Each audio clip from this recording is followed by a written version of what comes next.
This is the Blood Red podcast from the Liverpool Echo. Hello and welcome to the latest Blood Red podcast from the Liverpool Echo. I'm Matt Addison with Ian Doyle and Theo Squires alongside me.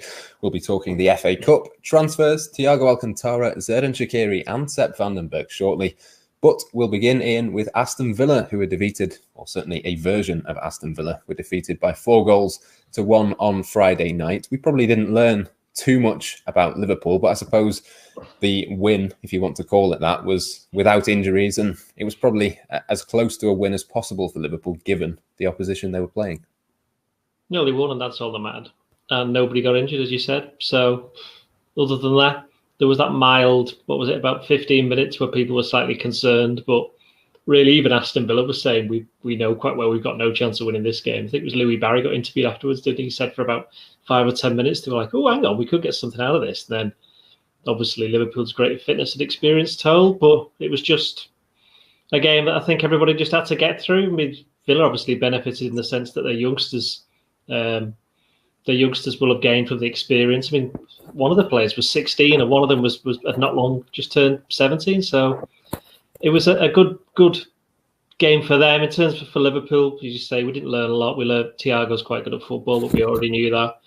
We also learned that Jurgen Shaqiri, he's good at the old assists, but otherwise it was just one to just get through. Liverpool got the job done. Don't think anybody's particularly criticising them. There wasn't anything they could do about it. The only interesting thing for me really is that Liverpool, obviously this season, I think they've decided to take the FA Cup a little bit more seriously than perhaps they have in recent years, whether that's partly because of the fact that they can't have a certain amount of under-23s in the bubble, shall we say, because obviously most of them are training separately. So perhaps they've just took the decision, we've got to stick with this first team squad and see how we go in the competition. Yeah, we're going to talk a little bit about rhythm and Manchester United a little bit later. I think it probably ties in a little bit with that as well. But first of all, Theo, I mean, I think you've got to give huge credit to Aston Villa's kids, because not just Louis Barry, but one or two others seem to do quite well against Liverpool. And we didn't exactly learn too much from a Liverpool perspective, but I suppose for them, they just have to look at it and take the positives that they can. Yeah, well, if you think back to the League Cup game last year, for the Villa lads, it will just be a case of do better than losing 5-0, because you want to do it on that for that morale boost. They've done better than Liverpool youngsters did against Villa's first team last year, and it's such an amazing experience for them. Like, it would have been one thing if you're playing Liverpool's second string. Like, granted, it was Kevin Kelleher in goal, but you're still playing Mohamed Salah, you're still playing Sadio Mane, and we saw at the end, was it Louis Barry chasing after Fabinho to get his shirt back? It's like a great story for them, a great experience for them. They've held their own, and it's one where we said last season how great it was for Liverpool's youngsters to get the opportunities in the FA Cup, in the League Cup, against these first team sides. And while it wasn't always the best result for them, they certainly learnt from it. Like, you compare how Liverpool did against Villa in the League Cup to how they were doing when a few of them had the chance against Everton, how they did against Shrewsbury. And you could see from that alone how they learnt from it. And you'd imagine it's going to be the same for Aston Villa now. Like, they've got some talented players. We looked at a few of them before the game, looking at who's would be the star name. And I think Louis Barry was the one that most people are aware of. He's been linked with, I believe, Liverpool and Everton in the past. I couldn't tell you which. I just know from doing the live blogs from when he was coming over from Barcelona. And obviously he's got his goal. That's a great story for him. You could see the emotion on his face and what it meant to them. That was the story, wasn't it? You knew Liverpool would win, but Villa gave them a bit of a fright at one point and they got their goal. And now it's just Liverpool's cup competition eventually can start properly in the 4th and 5th rounds. Yeah, we'll find out who Liverpool are to face in that 4th and potentially 5th round if they get through in. But you mentioned it before. I mean, Jurgen Klopp hasn't always been a big fan of the FA Cup, but do you think this season he should be taking it seriously? And do you think that the lineup on Friday was an indication that he will, or was it perhaps more just the fact that there was enough of a gap for Liverpool to be able to go a little bit stronger? Yeah, I think there's probably a bit in what I said about the bubble. I think there's something in that. That's the reason why Villa couldn't play a lot of their leading under-23s players, because they've been training with the first team. That's what. It wasn't even all of Villa's best under-20 academy players. It was like, I mean, there's still some decent ones there, but a lot of the better ones had been training with the first team. So from that point of view, also I think if you look at it from Jurgen Klopp's point of view, that he loves. What doesn't he like about the FA Cup? Replays. So they're not happening this season. So he doesn't really have any excuse in that regard. And I think this is a competition that Liverpool haven't done particularly well in under him. I think I've worked it out that he's the first Liverpool manager to take charge of an FA Cup, permanent manager to take charge of an FA Cup campaign, or at least one, that hasn't reached at least the semi-finals since about the 1950s. You look at it, you go through Shankly, Paisley, Brendan Rodgers got there, Benitez won it, Houllier won it, Souness won it, Dalglish won it, Joe Fagan got to a semi-final. Have I missed anybody out there? Roy Hodgson didn't actually take charge of a campaign because obviously he got let go just before they played United in the third round. So Evans lost in a final. Yeah. So they've all done pretty well in the competition. Jurgen Klopp, for a number of reasons, has not quite possibly taken it seriously. As he didn't even turn up for one of the games last season, did he? Which the funny thing is that the games where Liverpool have been criticised. I mean, probably mentioned it now. Tony Cascarino came out on TalkSport and said he thought it was slightly disrespectful that Liverpool played a first choice team. Well, hang on. This time last year they were playing a number of kids against Everton, and they also played an entire under-23 team against Shrewsbury in a fourth round replay. Before that, they played the youngest team ever in 2017 against Plymouth, and the year before in Klopp's first game in the FA Cup at Exeter. I mean, I was on the bench, so. That tells you how strong the team was. And what all those games got in common? Liverpool won all of them. They got through every single time. So it's like when they've put a stronger team out is when they've tended to suffer a little bit. I mean, they had a full choice team against West Brom a couple of years ago and got beat 3-2 on the John Moss VAR game, which is the first experience that Anfield had of VAR. So, yeah, I mean, I think this is a competition Liverpool could possibly do well in. The fact that there's no replays will help. The fact that the games, I think, after the next round are mostly played in midweek will also help, because it means there's no other games being moved around. So, yeah, I think they've got a chance, because it's obvious that for a number of reasons they're going to have to go pretty strong. And Theo, we're going to move on a little bit shortly, but I know you wanted to have a quick word on Nico Williams. He was one who, he's obviously a young player himself, but he seemed to do quite well on Friday night. Yeah, he did. He's had some stick, hasn't he, so far this season. He's had his dodgy moments. But you could tell he looked confident in this game. He was getting on the ball a lot, getting crosses in a lot, getting down the right-hand side. And you wanted to see that sort of performance from him when we've been talking about Trent Alexander-Arnold not being in the best form. And it's he's just going to have to keep his place because you don't have the faith in the understudies because there's such a drop-off. But for Nico Williams to go in and not make a mistake, because granted, most of the players on that starting 11, there's not much they can learn from it. You just do your job and you're going to get the win. But you don't want any of those negative headlines. But Nico Williams caught the eye the same way that maybe he wasn't a star name, the fact that Thiago, Jurgen, Shaqiri, when they came on. But from the starting 11, who had their moments, he was the one who was getting involved, doing what he had to do. And it would be certainly pleasing for Jurgen Klopp going forward that he grabbed his opportunity and he can be an option when we're going to have to see Liverpool continue to rotate with fixture congestion going forwards. Yeah, Ian, I've written something in the last couple of days about rhythm being a key word for Jurgen Klopp. There's a video explaining all of the stats behind that in terms of the gap between matches on our YouTube channel as well. I mean, it's not something that Liverpool have coped with too well in the past, but it's something they're going to have to come to terms with this week. It's going to be 13 days between Premier League matches. In between that, they've only had that game on Friday night. But they have come up with a special plan this week. They're going to do a sort of pre-season type thing this week in order to get themselves fit for that game on Sunday. Yeah, I mean, I mentioned something before the FA Cup game, or the same thing, basically saying I thought Liverpool might go strong simply because they needed to get that rhythm, especially after the results that they'd had, beforehand. The goalless draw at Newcastle, to defeat Southampton, and then spending most of the game against West Brom just hitting Sam Allardyce in the face or whatever it was that was happening there. Driving into his back butts and all that kind of stuff. But yeah, this week, I mean, Jurgen Klopp came out after the game. He said something about, as you say, he's going to have a little pre-season. He's mentioned about 11v11 games. And I had a quick look at myself and the fact that the last time he's had a full week with his players, well, he had one over Christmas, but that was Christmas week. So the players wouldn't have been there Christmas Day, or you'd imagine they've had an extra day off or two for obvious reasons. But the previous time before that was before the Chelsea game, which was right at the start of the season. I think it was the second game of the season, wasn't it? I think. Because they beat Leeds. Yeah, so that was they had 8 days to work on that. So this will be like, you can almost draw a line through the season. Well, it's not quite in terms of Premier League games. Liverpool have played most of their Champions League games already. They're obviously out of the League Cup. We can draw a line through this week and say this is the first half of the season's gone, second half of the season's incoming now. And I think Klopp will do that. I mean, the only disappointment for him is that 2 of his 3 summer signings, who were the ones he, possibly needed to get a bit more, acclimatized with his team, are injured. I know Jota's done well, but Tsimikas has barely kicked a ball, hasn't he, since he arrived? So they'll be looking at 1 or 2 things. I'd imagine they'll be looking at getting a bit more out of the midfield, because I can imagine that, later this week we'll be discussing who on earth's going to play centre back. Given the, Fabinho will be one of them, and if Real Matip's fit, he'll go straight back in. But if he can't play, then Liverpool have a big decision to make there. And I think they're going to have to also work on the assumption that Matip's not going to play every game, so they're going to have to come up with different ways of getting the midfield working. Because I think defensively, Liverpool have done all right since Virgil van Dijk hasn't started a match, which was obviously after the Everton game.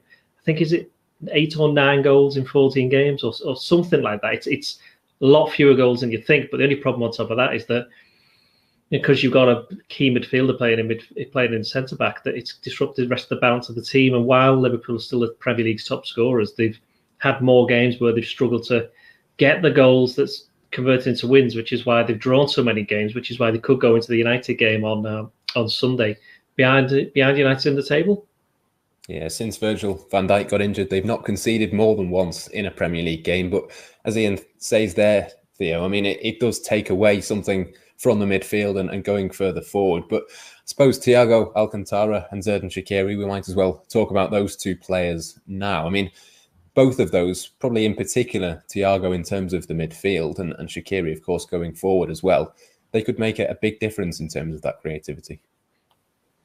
Yeah, they could. They're exciting players, and what they did against Aston Villa was what you expect when they play. It doesn't matter who they're playing against, whatever level. If you give them time on the ball, you give them space, they will pick holes in defences and they will set up goals. That's just the talent that has always been on show from them, and they've done it throughout their careers. And it was almost too easy for them against what was then a tired, young Aston Villa side. The space was always going to open up for them. They were always going to be dangerous players. But it is that positive for Jurgen Klopp going forward. He's going to hope that they can both stay fit and make that difference and offer that creativity. Because if you happen to play a Fabinho at centre-back, what we're going to assume for the rest of the season, and there might be games where Jordan Henderson is dropping back there as well, midfield has lost something which has had that impact on the front 3. And whether it's keeping them fresh or if there's a change of a system, you need that creativity, that playmaker in there somewhere for what is going to make the difference. And Xherdan Shaqiri and Thiago can make that either from the deeper role or Shaqiri just behind the front 3. I think we saw in one of the league games was at Sheffield United earlier in the season where he's combined with Jota. I think it was that one. It might have been West Ham. One of those ones when he's gone and helped set up the winning goal. He is a match winner. It's why out of all the players who've been in and out the Liverpool team, in and out the bench, Shaqiri is probably the one the happiest to keep hold of compared to, say, Origi. It's why Jurgen Klopp does turn to him now when he's got those opportunities where he's on the bench, and you want to see more from him because, as he showed in his first season at the club, when he gets a run of games, he's a dangerous player. He might not be someone who's got a long-term future at Liverpool for, say, 3-4 years, but he's still going to make a difference. And when they're competing for trophies, Premier League, Champions League, and as it stands, FA Cup, he will get those game times, he will get that opportunity. And his player, Jurgen Klopp, can be glad he's still got around because, as he showed against Villa, you bring him on, he will create goals. 2 assists in 5 minutes for Xherdan Shaqiri, Ian. But looking ahead to the Manchester United game, is there any way that Shaqiri could be in that Liverpool 11? Because I suppose you want the front 3 there, and you probably want the 3 in midfield to be Wijnaldum, Thiago and Henderson, don't you? Well, in answer to the question, no, he's not going to start. However, he did come off the bench and score twice a couple of years ago against United, so that's something that perhaps will play in the mind of Jurgen Klopp, probably play in the mind of United as well, actually, because players remember stuff like that. But yeah, Shaqiri, I think he's only played 8 games this season. I think it's something like 305 minutes, and he's had, I think it's 3 assists, and he scored the 1 goal against Lincoln, the free kick. And also he's played a part in, an earlier part in some of the goals. Do you think of the pass he put in for Trent Alexander-Arnold against, I think that was Midtjylland, wasn't it, in the Champions League? And Trent crossed it and Jota put it in, and it was West Ham, Theo, the game where Shaqiri put in Jota to score the winner. So, yeah, he's managed to make a difference when he's been on the pitch. The only problem is, I think there's him and Thiago are the two players who played the least amount of minutes out of the ones that you might expect this season. Obviously, Thiago was out for a long time with his knee injury, but Shaqiri kind of disappeared, didn't he, as well? Because he had that problem that he got after the international break when nobody actually quite knew what it was, and then he disappeared for 7 weeks, which Liverpool could have done with him in that time. So I think there are going to be, I think Liverpool have got 6 or 7 games in 21 days, something like that, or 22 days. It's something I'm ending with, I think it's the Manchester City home game, which is in about a month. So there's quite a lot of big games coming up. So if he's going to start making a difference now, might be a good time, because that extra quality is going to be needed. And the other thing about the FA Cup is Liverpool stay in that. It's 5 subs. That's the thing, is that would he have got on had it been a league game? I don't know. I mean, he probably might have done, actually, given the way the game was going. But he's got more scope of getting more minutes in the FA Cup and the Champions League as well. So for those are the kind of competitions that him, and we haven't even mentioned Naby Keita, who's obviously got injured over the festive period. We didn't see him after the Palace game, I think it was, and he had a good game there, and Liverpool scored 7. I don't think that was a coincidence that they scored that many with him on the pitch. So Liverpool have got the options, just to make sure that they're fit and they're available, and Jurgen Klopp's given the option to use them in the way that he sees fit, because possibly if you've got Wijnaldum, Jones, Shaqiri, Thiago, Keita, Oxlade-Chamberlain as well, then you can say, right, Henderson and Fabinho can play centre-back.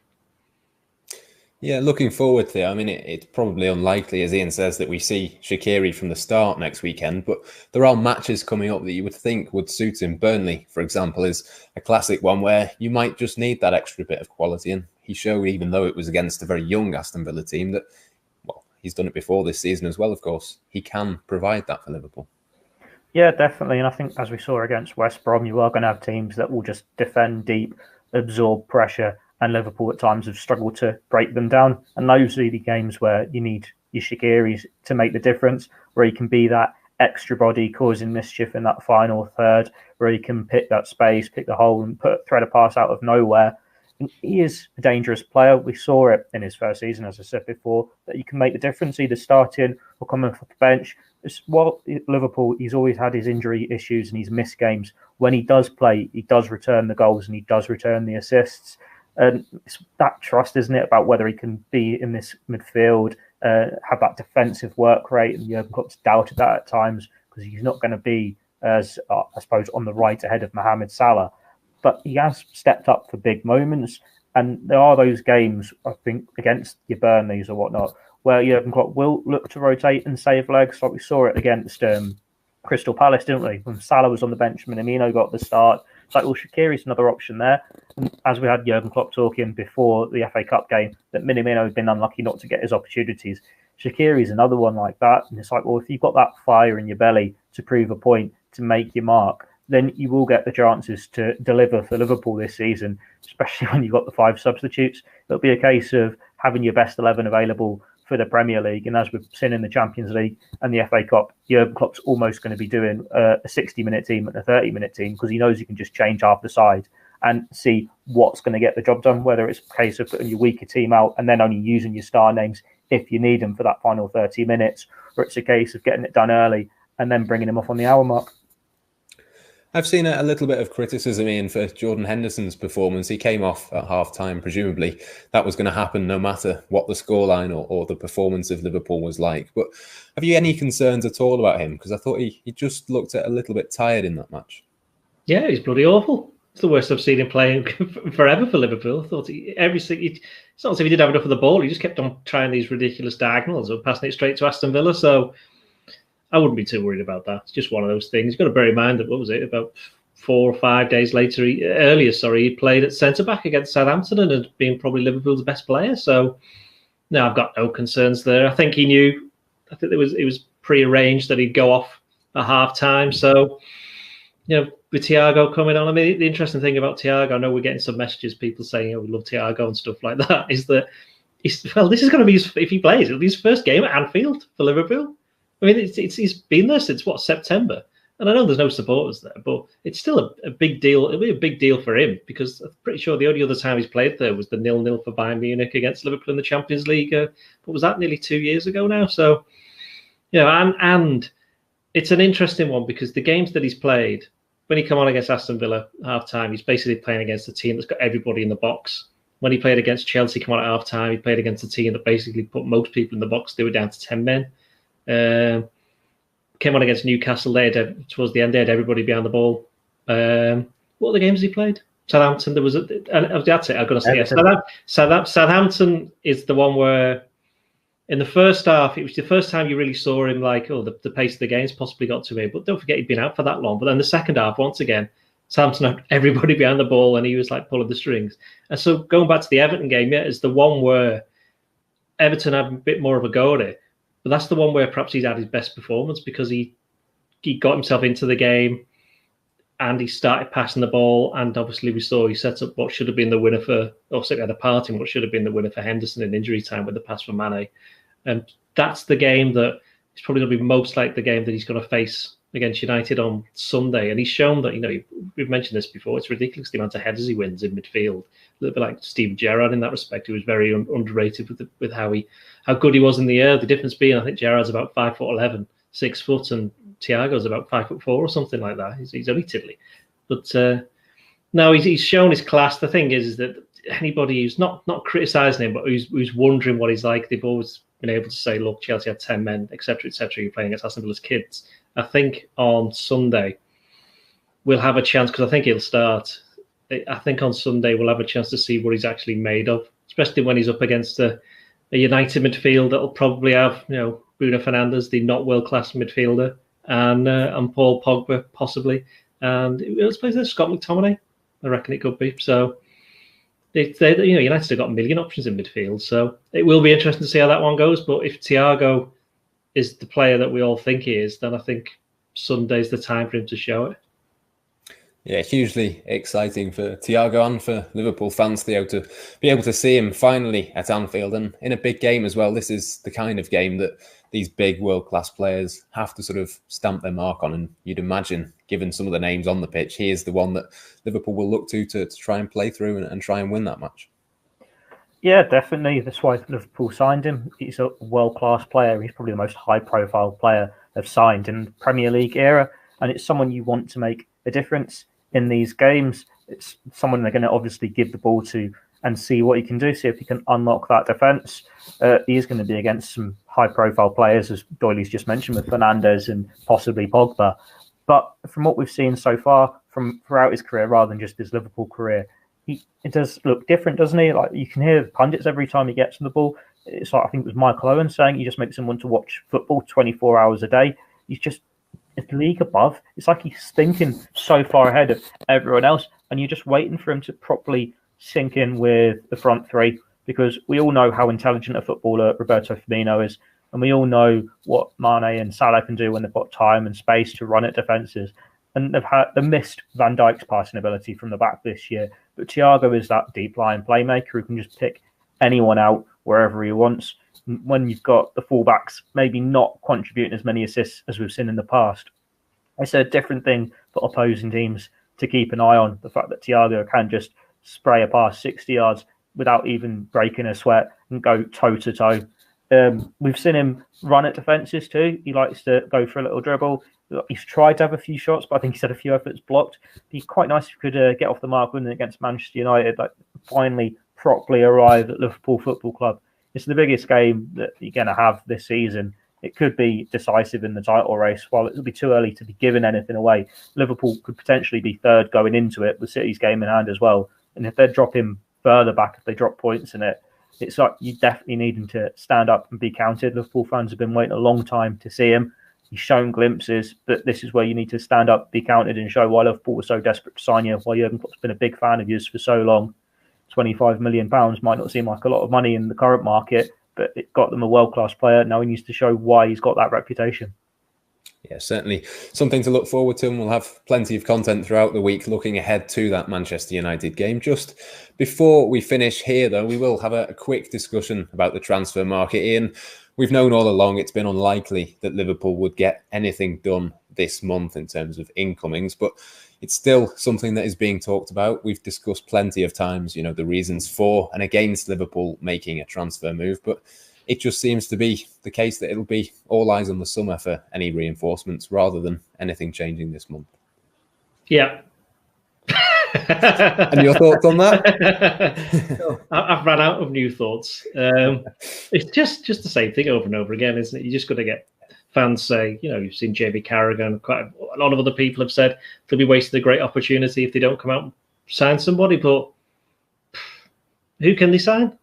Is the thing. I mean, I saw somebody saying, what about Tomori at Chelsea? They're going to put him out on loan. Why on earth would Chelsea want to give him to Liverpool? It doesn't make any sense. The type of rivals. I know their one weakness. What we can do is we can give them one of our players who we consider to be better than the other centre-back options they've got. That'll be a really good thing for us to do.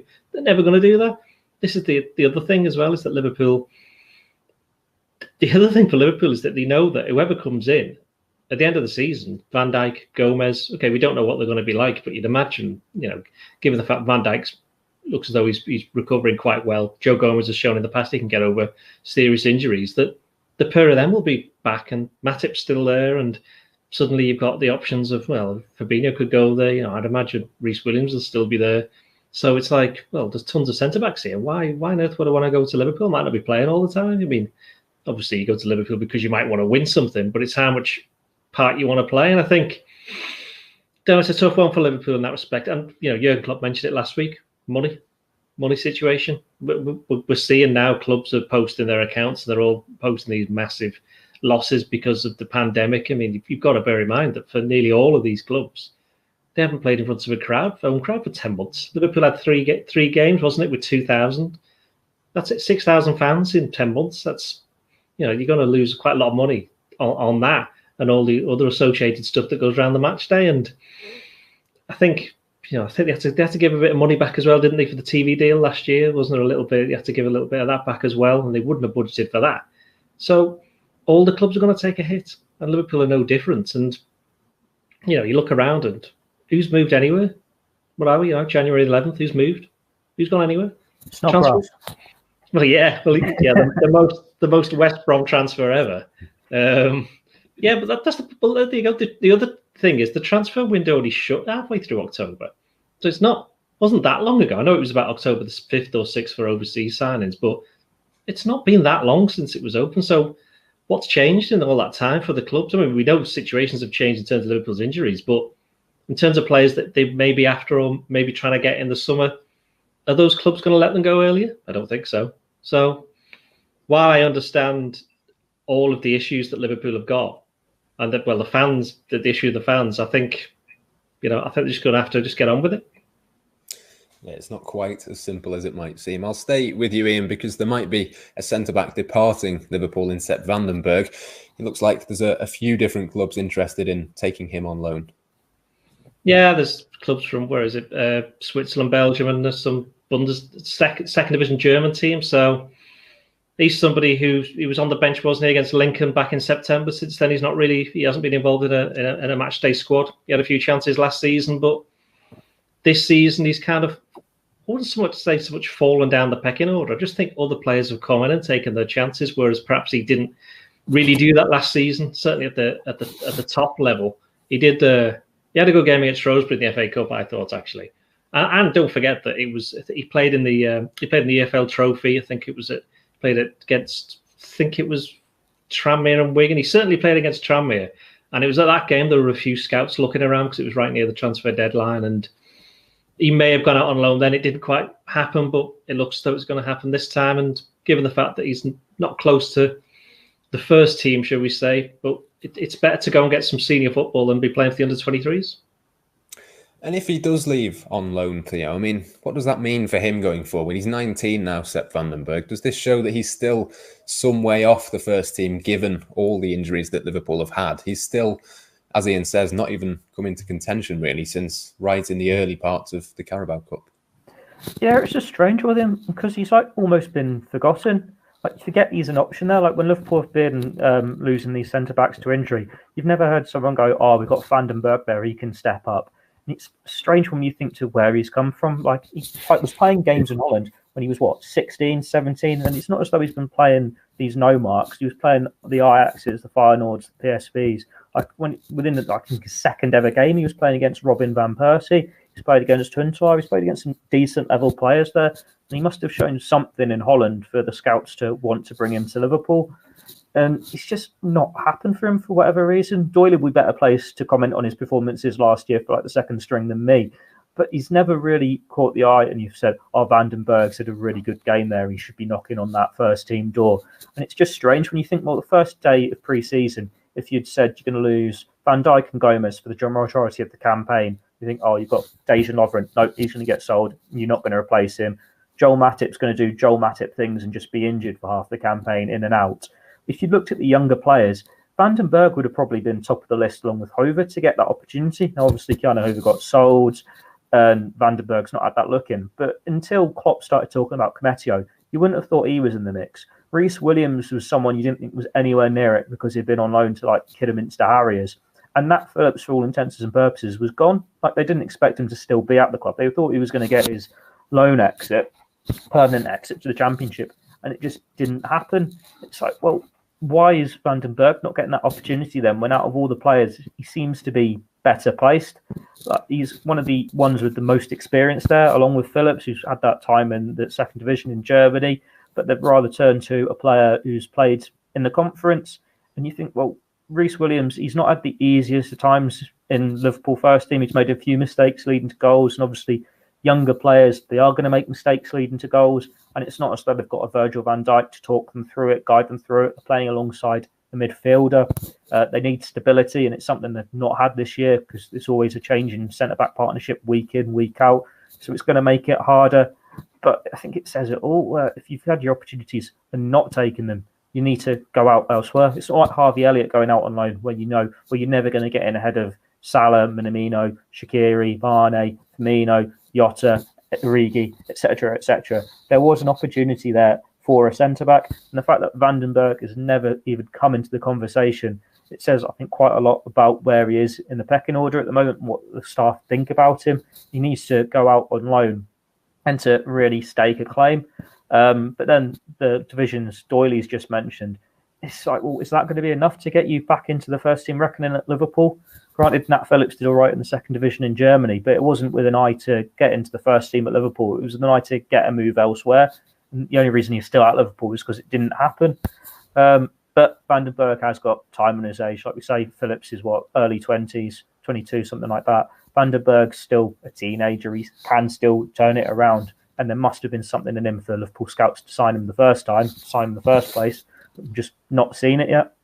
I think the problem is with Vandenberg is that it's the type of defender that he is.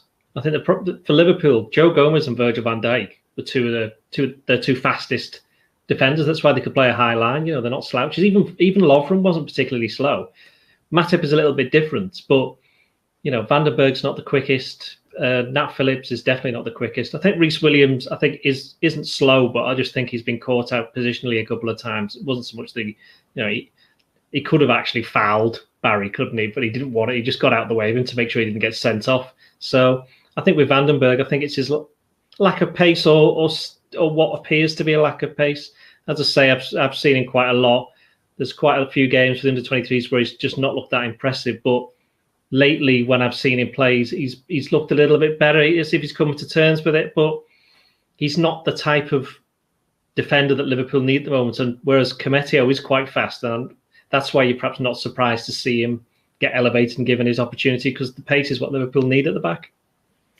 Yeah, speaking to Billy Bean a few months ago, he seemed to put forward the theory that Liverpool had signed Vandenberg because he was sort of an average defender in the Dutch league, but he was an average defender at the age of 15 or 16. So you would think that he could take that next step. Possibly he will do at some point, but he hasn't just yet. I mean, on what you've seen of him, Ian, do you think there is a realistic ceiling for him to make the Liverpool first team? Or do you think if he was going to do that, probably this season, given all the injuries, was probably the time to do it? It's hard to say, to be honest. It's such a strange season. I think I would be surprised, but I'm not going to write him off. I mean, he might go off and play really, really well. I mean, as I say, he's kind of veered between, looks like he can't put, one foot in front of the other, but then other times where he's positionally been sound. The other thing is that he plays the ball out of defence quite well. And when he first started, certainly seen him play in the UEFA Youth League, there was a number of games where he just got caught out by long balls over the top, which he's probably not used to. For somebody who's reasonably tall, that's why the game against Shrewsbury in the FA Cup last year was quite impressive, because Shrewsbury did a lot of that and he won a lot of headers, so he can do it. I think it's just a matter of doing it consistently. And when you look at Liverpool's under 23s this season, because so many of them are either playing for the first team or in the first team squad, and it's the same for a lot of other clubs as well, the actual competition there is perhaps not strong enough for him. He knows he's not going to be playing in the first team this season, but if he goes elsewhere where they're actually playing for, it's men's football, for want of a better phrase, then he can do a lot better. I think he'll learn from it. Yeah, certainly. I think he only cost 1.7 million as well. So even if Liverpool were to move him on in a couple of years' time, they could well make a profit on that. I think that just about brings us to the end of today's podcast. We'll be back with the next Blood Red podcast on Friday, looking, of course, ahead to that Manchester United fixture. Plenty more to come throughout the week across the Liverpool Echo and Blood Red in that regard as well. For now, though, from myself, Matt Addison, from Ian Doyle and from Theo Squires, until next time here on the Blood Red channel, thank you for joining us and goodbye for now. This is the Blood Red Podcast.